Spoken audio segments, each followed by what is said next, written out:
Assalamualaikum warahmatullahi wabarakatuh. Perkenalkan nama saya Nur Laila, NIM 2019 51082, jurusan Sistem Informasi. Saya akan mempresentasikan materi saya yang berjudul Etika dan Keamanan dalam Menggunakan Teknologi Informasi.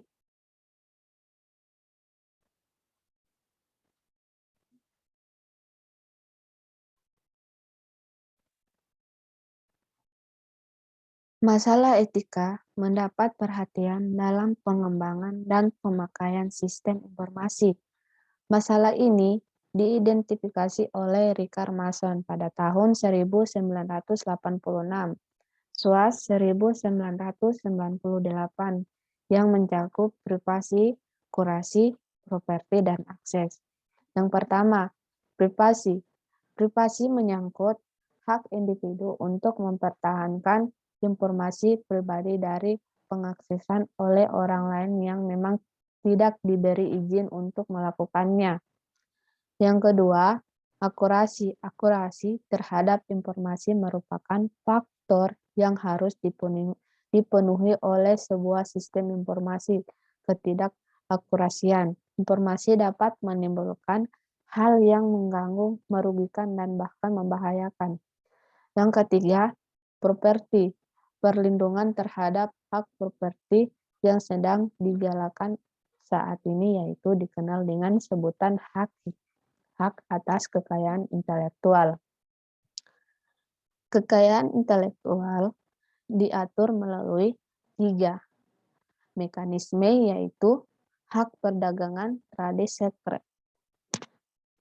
Yang keempat, akses. Fokus dari masalah akses adalah penyediaan akses untuk semua kalangan teknologi informasi, malah tidak menjadi halangan dalam melakukan pengaksesan terhadap informasi bagi kelompok orang tertentu, tetapi justru untuk mendukung pengaksesan untuk semua pihak. Keamanan merupakan faktor penting yang perlu diperhatikan dalam mengoperasikan sistem informasi yang dimaksudkan untuk mencegah ancaman terhadap sistem serta untuk mendeteksi dan membetulkan akibat kerusakan sistem. Ancaman terhadap sistem informasi dapat dibagi menjadi 2 macam, yaitu yang pertama, ancaman aktif. Ancaman aktif mencakup kecurangan dan kejahatan terhadap komputer. Yang kedua, ancaman pasif. Ancaman pasif mencakup kegagalan sistem, kesalahan manusia, dan bencana alam. Kegagalan sistem menyatakan kegagalan dalam peralatan-peralatan komponen, misalkan hard disk. Macam ancaman. Pertama, bencana alam dan politik. Contohnya, gempa bumi, banjir, kebakaran, dan perang. Yang kedua, kesalahan manusia. Contohnya, kesalahan memasukkan data, kesalahan penghapusan data, kesalahan operator, salah memberi label pada pita magnetik.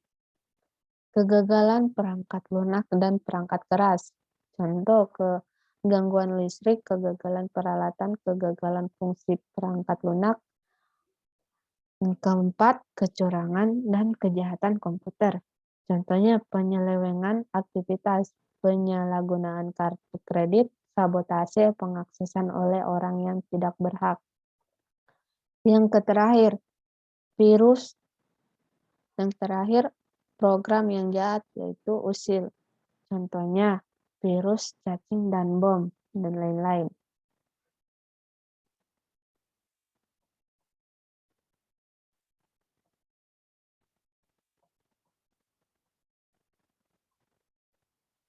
Selanjutnya, latar belakang munculnya RUU Pemanfaatan Teknologi Informasi.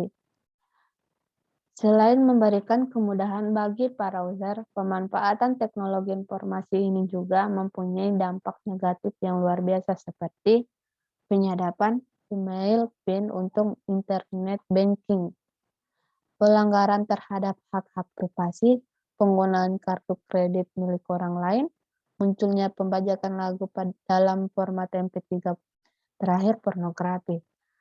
Hal-hal di atas memaksa adanya sebuah undang-undang yang dapat memberikan kejelasan bagi pihak-pihak yang terkait.